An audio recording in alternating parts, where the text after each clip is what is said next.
rescue dog, si Buntis na nanganak na. Nilagay ko muna dito for the meantime. Lilinisin ko pa ito. Ayun, ang kanyang mga babies.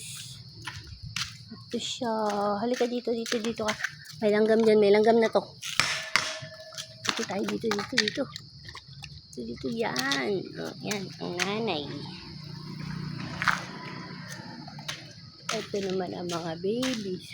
Gagawa pa ako ng higaan nila. Lagyan natin dito mamaya ng katol and ano to?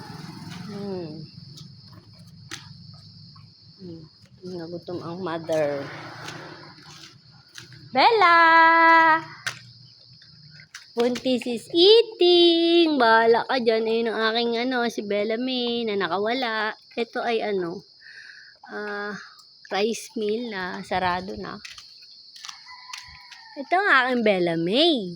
Ang aking Bella May. Ayaw po umuwi.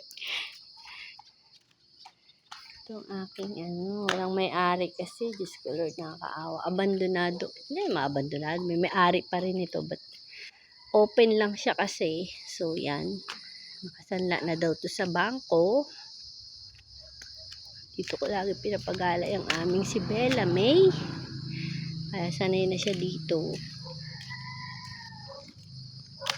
Katapat lang ng aking bahay. Blue house. Kainin mo yung kanin, pati. Wag lang yung meat. Para ikaw ay may lakas magpadedo. Lakas na uminom kuha ng tubig. Wait lang. Mabait na nanay naman to. At lagi siyang nagpapadede. Mamaya lalagyan ko sila ng katol. At least dito, umulat bumagyo, ay safe na siya. Safe na sila. Ubus.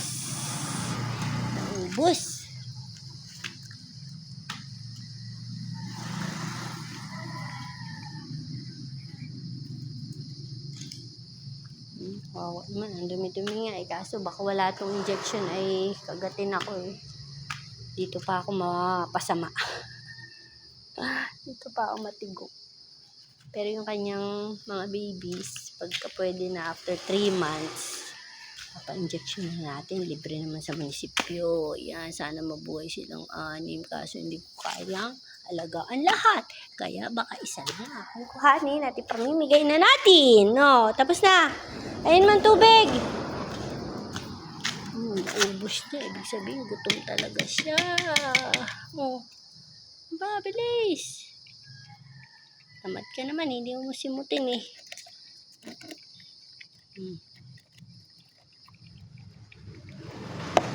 Ito pa. Yan Simutin mo na. Ayun naman tubig. Mamaya ulit. Bibigyan kita mamaya. Kuha ang tubig. Pagdating ko dito, siya ay hindi pa buntis. Aba. Bella! Asan na si Bella? Nawala. Bella! Tapos mamaya papilay-pilay ka ha. Lagot ka sa akin. Lagot ka sa akin. Pipitikin ko yung iyong pa. Bella! Bella May! Nahabol pa naman itong pusa kung saan-saan. Stay there. Padede ka na. At ako ay uuwi muna. Bye-bye. My rescue dog. Picture natin. Meron tayong pang thumbnail.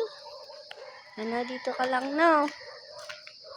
Si Buntis, ang tawag ko sa kanya. So, alam niya ang pangalan niya is Buntis. Linisin natin dito unti-unti.